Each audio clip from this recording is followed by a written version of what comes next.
My Little Golden Book About Betty White by Deborah Hopkinson, illustrated by Margot Lucas. Betty White was born on January 17, 1922 in Illinois and grew up in California. Betty and her parents enjoyed hiking, nature, and animals. She was an only child, but she got to be a sister to lots of cats and dogs. Betty always felt surrounded by love, and she has spent her long and remarkable life giving that love back to family and friends, to audiences, and to animals in need.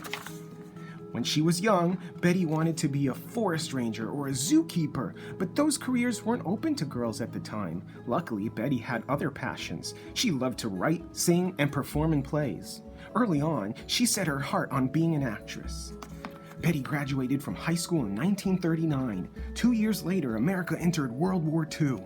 Betty wanted to help in any way she could, so she volunteered to drive a truck carrying supplies to soldiers stationed in California. After the war, Betty set out to follow her dreams. She knew getting into show business wouldn't be easy, but she was ready for anything.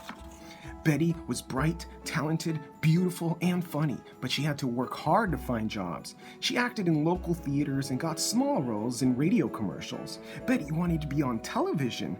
Back then, there were far fewer TV shows, TV stations, and TV jobs than there are today. But Betty's hard work paid off. In 1949, she got her first full-time job as the host's helper on a daytime show called Hollywood on Television. Later, she became the host herself. Today, most television actors memorize lines from a script someone else has written. Not Betty. She had to think on her feet, or wing it, in front of a live studio audience. And there were no breaks because Betty and the other actors performed in the commercials too. That meant Betty was in front of the camera 5.5 hours a day, 6 days a week. Could she do it? You bet she could. Betty learned a lot and loved every minute, and viewers adored her from the start. Television grew and changed quickly, and so did Betty. She became one of the first female producers in Hollywood when she co-founded Bandy Productions, named after one of her dogs. On Betty's first show, she had interviewed movie stars. Now Betty and her business partners decided to make a situation comedy, or a sitcom, about made-up characters. It was called Life with Elizabeth. And this time, Betty was the star. Betty has always believed in being fair to all people. In 1954, when she hosted a variety show with skits and musical guests, TV stations in some parts of the country didn't want to air it. They didn't like that a black dancer, Arthur Duncan, was in the cast. They wanted Betty to fire him. That kind of prejudice made Betty mad. Arthur stayed on the show and had a long, successful career, and Betty and Arthur remained friends throughout the years.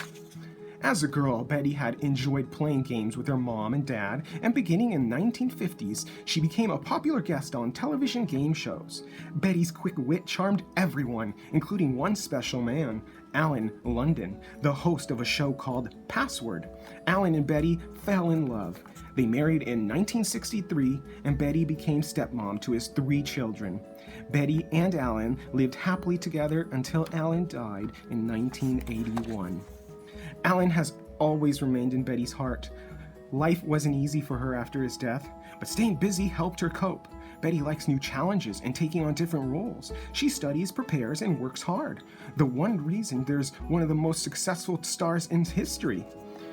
Betty is especially known for acting in 2 popular long-running TV shows, The Mary Tyler Moore Show and The Golden Girls. She won Emmy Awards for both shows.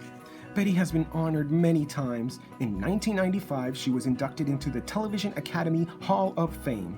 Was Betty ready to stop working then? No way. She wrote books about her life and kept acting in movies and on television. At age 88, Betty became the oldest host of the comedy show Saturday Night Live. Betty received an Emmy for her performance, another honor in her long list of awards. Even with her busy acting career, Betty has always found time for animals. She has supported the Los Angeles Zoo for many years and has helped raise money to improve the animal habitats and save endangered species like the California condor. Betty has always been lucky enough to meet some creatures that are just as famous as she is, including Coco the gorilla. Coco knew more than 1,000 words in sign language. In fact, Coco gave Betty the name Lipstick. She made the sign for the word whenever Betty came to visit. Along with helping wild animals, Betty supports groups that rescue pets, study animal health, and train guide dogs. Betty has loved cats and dogs since she was little. I grew up with pets. In our house, they were more than pets. They were members of the family. When she was 89, Betty adopted Ponty, a golden retriever who hadn't been able to finish his guide dog training. Betty's talent and dazzling smile have lit up the world and brought joy to millions. Her passion for helping animals has inspired others to do the same. Betty loves to make the world happy. No wonder people and animals everywhere love her right back. I think everybody needs a passion, whether it's one passion or 100. That's what keeps life interesting. With Betty's great sense of humor, she's probably staring down and laughing at what People magazine put on their cover. She died about 2 weeks short of her 100th birthday. Rest in peace to this great woman.